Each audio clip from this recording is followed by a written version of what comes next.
Hello students, I hope you will be fit and fine at your home. Today we will discuss about few operations of vectors. First I will discuss about vector addition. As I told you in previous module that vectors cannot be added or subtracted or multiplied and divided in the same manner as we do with scalars. There is a separate algebra known as vector algebra for such mathematical operations. So first I will discuss about vector addition, that is how two or more vectors can be added up. Suppose there are two vectors, vector A and vector B, which we have to add. Vector A and vector B.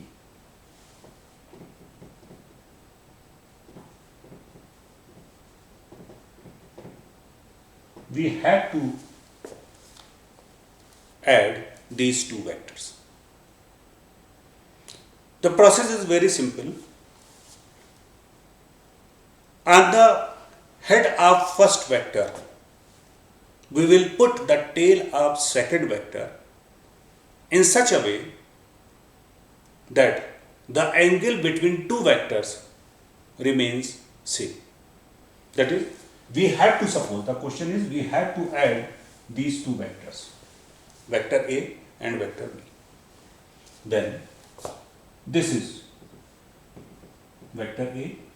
On the head of first vector, we will put the tail of second vector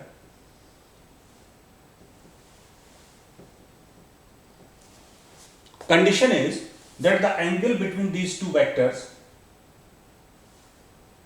this angle, it will remain same. Then their sum will be given by a third vector which starts from the tail of first vector and ends at the head of second vector.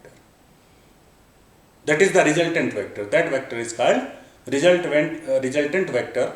That will be the sum of these two vectors. Now, this is vector R, which is the sum of two vectors. Vector A plus vector B. As I told you, the length of the arrow gives the magnitude and arrowhead gives the direction. So this is the vector sum. The length of this vector R will be equal to the magnitude of the sum of these two vectors, and direction, this arrow is giving the direction. So direction you can measure with respect to this vector also. Suppose it is theta, then you can measure the angle that with vector A at this angle will be the resultant vector. Now this method of vector addition has been given a specific name.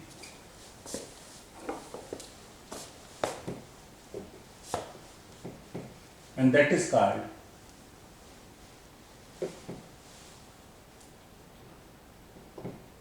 triangle law of vector addition.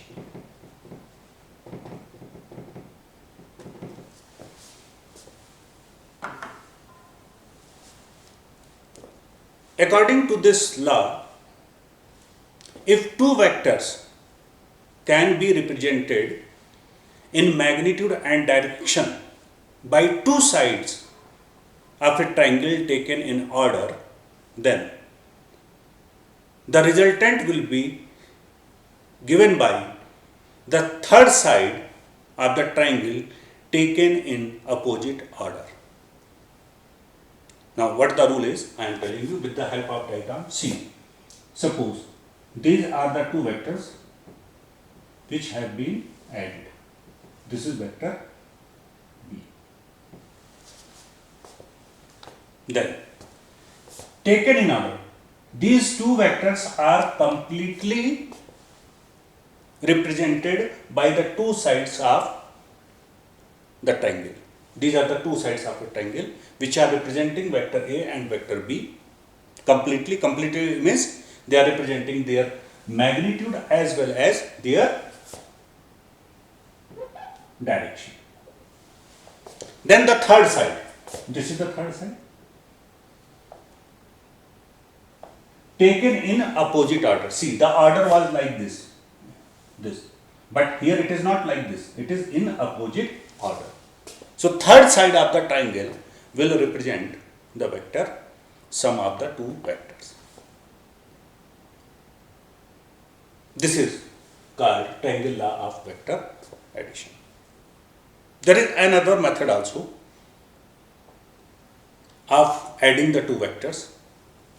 Now, what we can do, we can take these two vectors like this.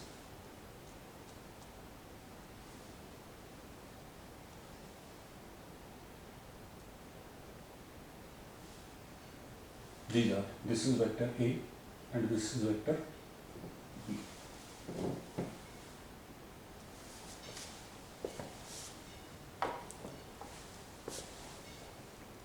If two vectors are taken from a common point, then with the help of these two vectors we can complete a parallelogram. Then the diagonal of this parallelogram, which originates from this common point. A parallelogram will have two diagonals, this one also, but which diagonal?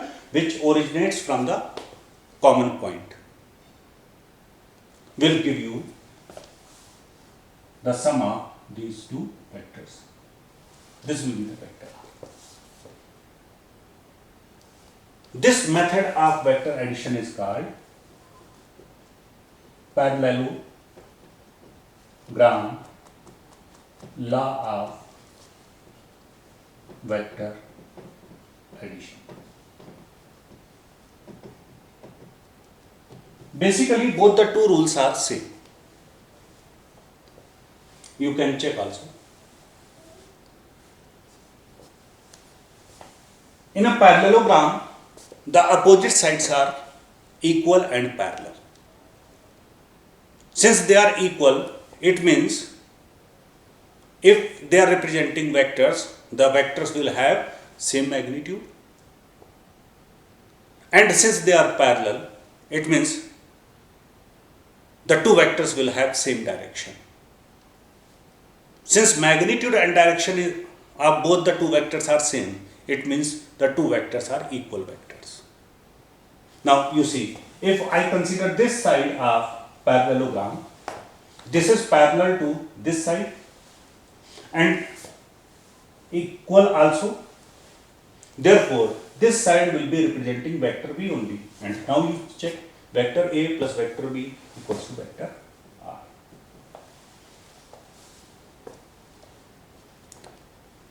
Now, there are two methods. If you have drawn these diagrams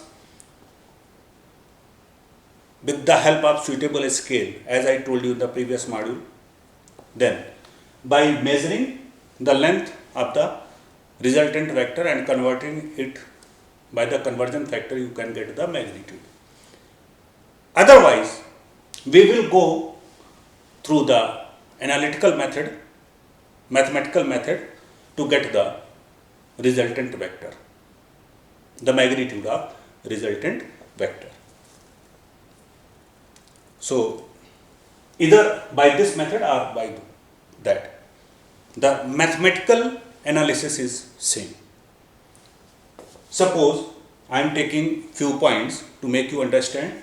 Suppose this point is O, this point is P, this point is Q. I have drawn perpendicular. This is perpendicular, and suppose this point is E. Clear? So, in the same way, We can do here also. This is O, this is P, this is perpendicular, this point is Q, this point is E. Let this angle be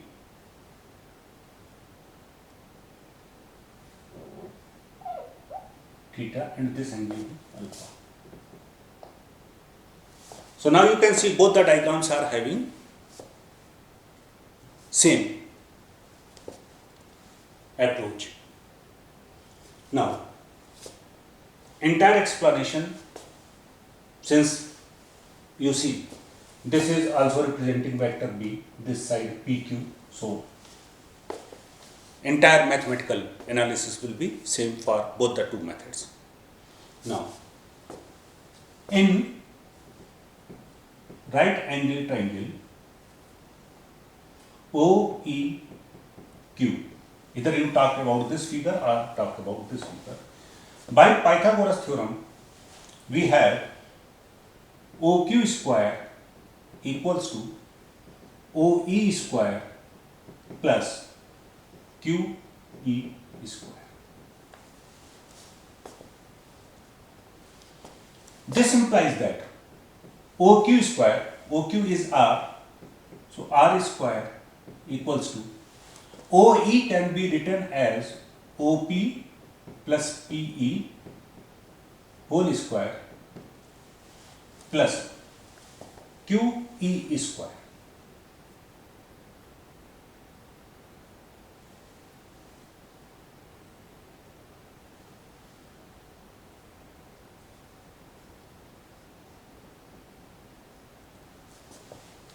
Now, this implies that R square equals to OP square plus PE square plus 2OP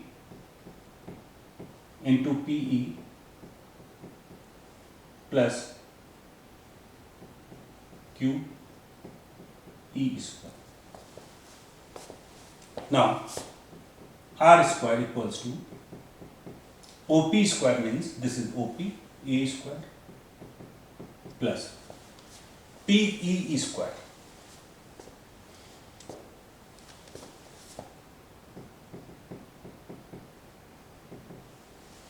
I am arranging this PE square plus QE square together, QE square plus 2OP into PE.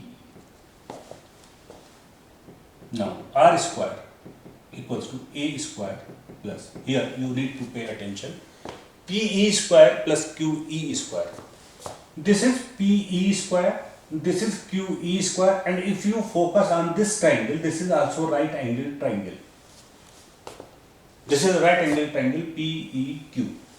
And in this right angle triangle, PQ square is equal to PE square plus QE square. Therefore, in place of PE square plus QE square, I can write PQ square plus 2 dot OP dot P. This implies that R square equals to A square plus, now PQ is B, so it is B square plus 2, OP is A, 2A, again PE, equation number. Now, in right angle triangle PEQ,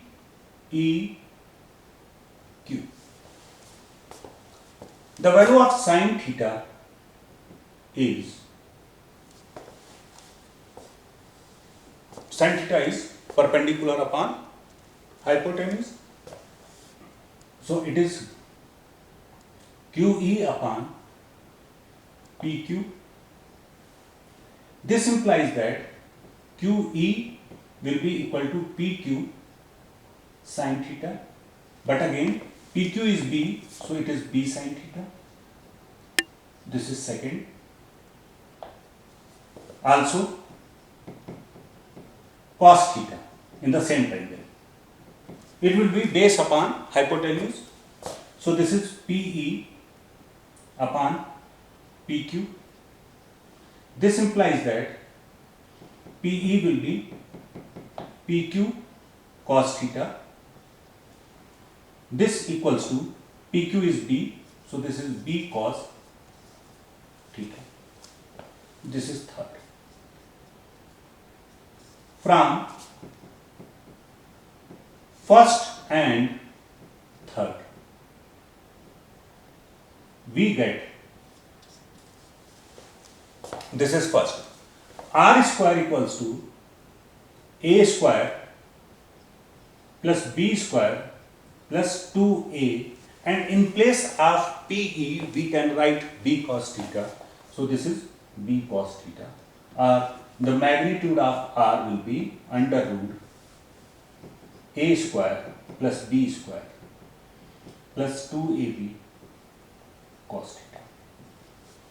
So either you are adding two vectors by triangle method or by parallelogram law, you will get the same resultant, which is R equals to under root A square plus B square plus 2AB cos theta. Next is how to find the direction of this resultant vector. So for direction, suppose I am measuring the direction of R from this vector A, then tan alpha in right angle triangle OEQ, you can check tan alpha, this is perpendicular upon base, that is QE upon base is OE. This implies that tan alpha equals to, now QE from second, QE is B sin theta. So this is B sin theta, and OE can be written as OP plus P. This implies that tan alpha equals to B sin theta upon OP. Now OP, the length OP is representing the magnitude of vector A, so this is A plus PE, again from equation third, this is B cos theta. So thus we get the direction of resultant vector also. So this is the complete method of adding two vectors. Either you can follow triangle of vector addition, which says that if two vectors can be completely represented by the two sides of a triangle taken in order, then the third side taken in opposite order will give us the resultant of two vectors. Law of parallelogram states that if two vectors can be represented by two adjacent sides of a parallelogram, then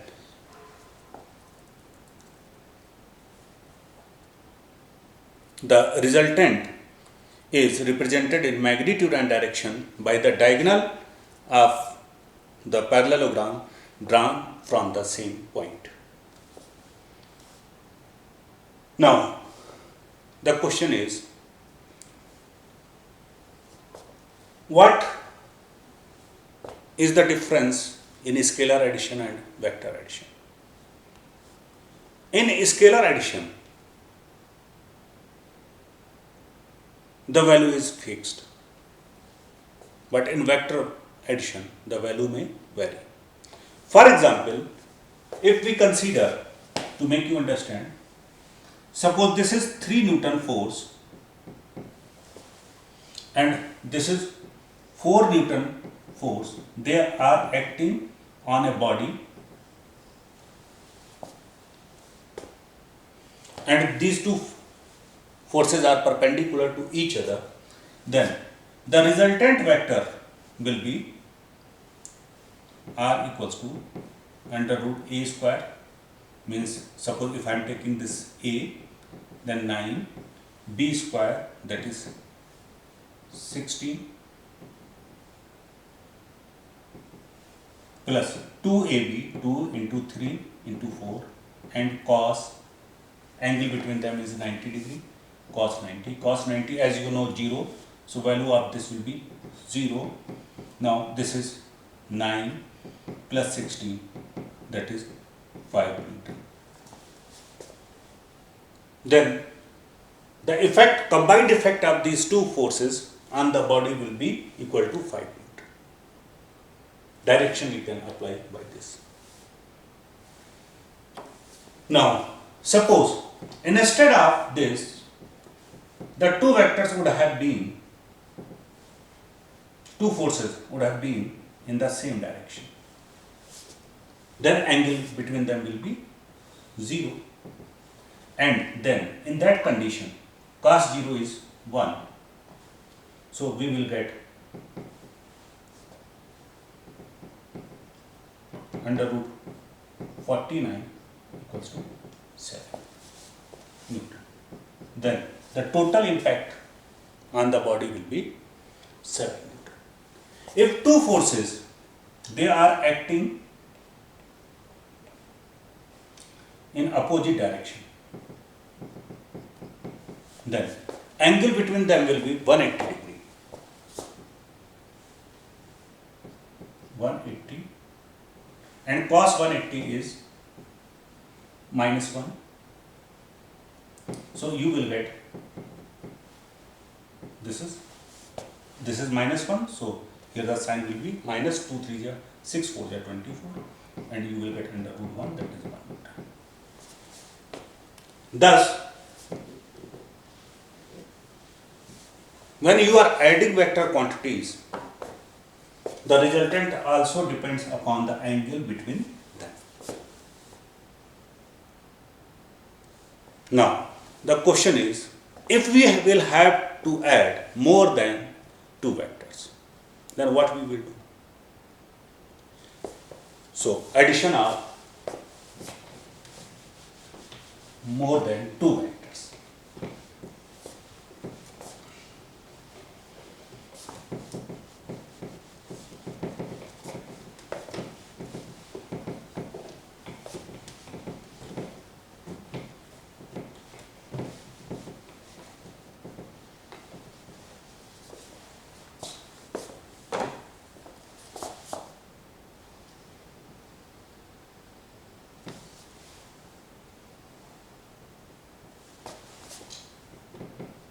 Addition of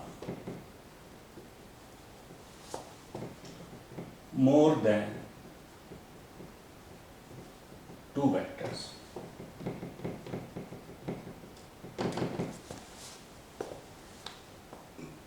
Suppose we have to add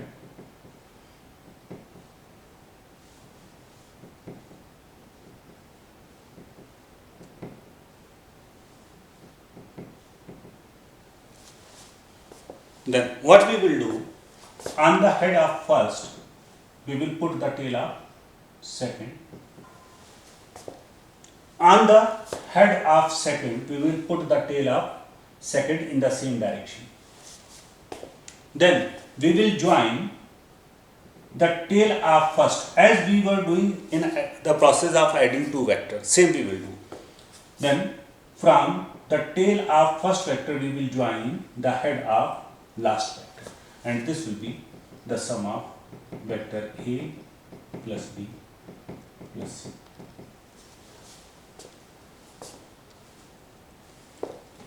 If three vectors are like this,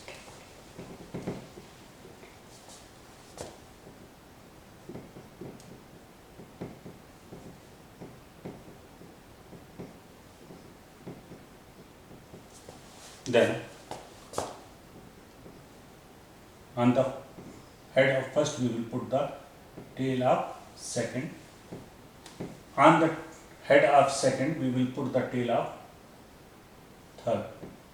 This is vector C, this is vector B, this is vector A. When we will be doing this, we will take care of the angle between them. At the same angle we have to add them. Then finally, to get the resultant vector, we will draw a vector which starts from the tail of first and ends at the head of second. This is the sum of three vectors. Now, this method of vector addition is called polygon method of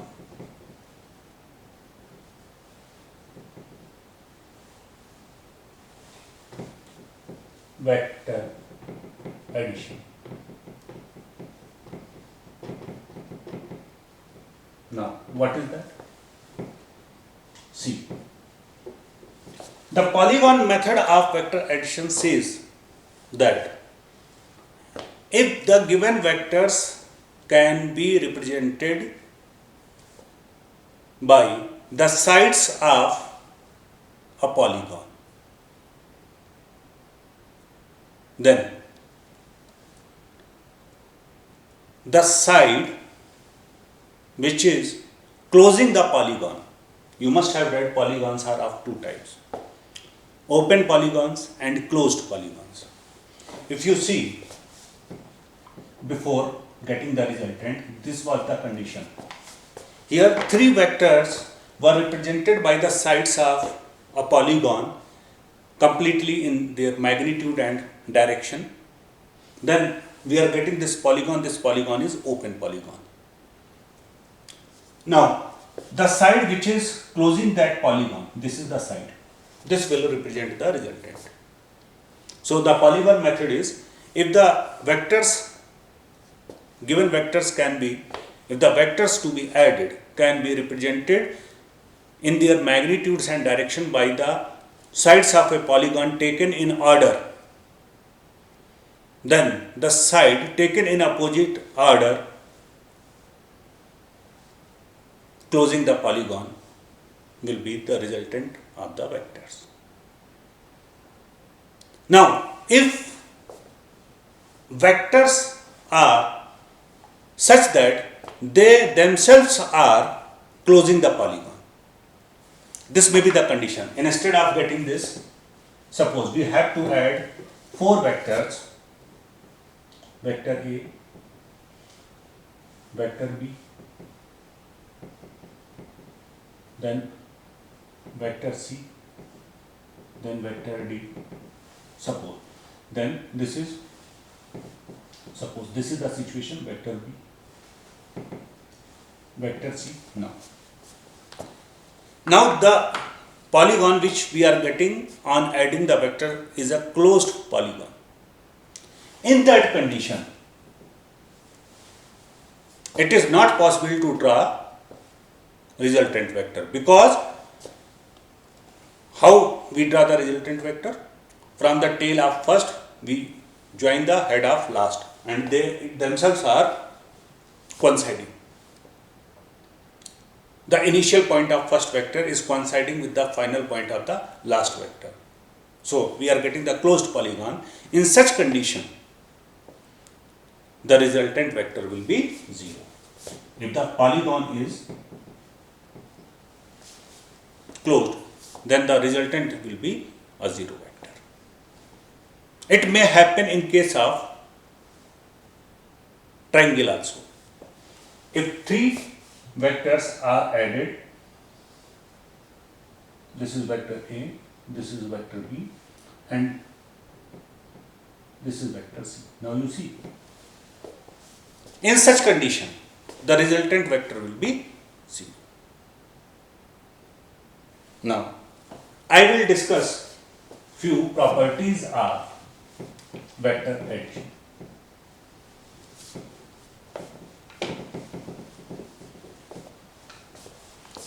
Few properties of vector addition.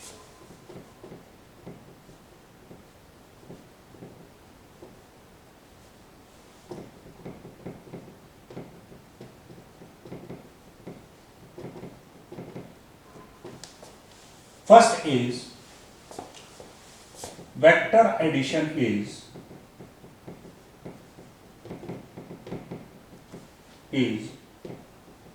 commutative. Means vector A plus vector B equals to vector B plus vector A. Either you add B to A or A to B, the resultant vector will remain same. For example, here you see this is vector A and we are adding this vector B. So if I am adding vector A, I am getting this resultant R. This is A plus B. I have done. And instead of doing this, suppose I am doing this, I am adding A to B.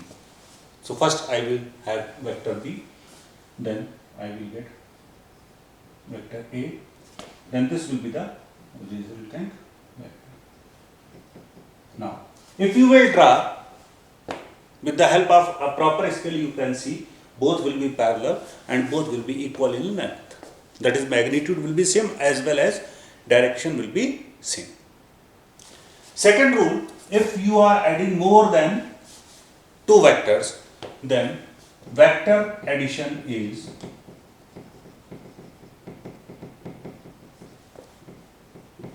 associative.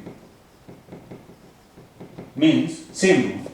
If you are adding suppose four vector A plus vector B plus vector C plus vector D, then either you add in this order or you add in any order. For example, vector A, then C, then B, then D, or A plus B, A plus D plus C plus B, you will get the same.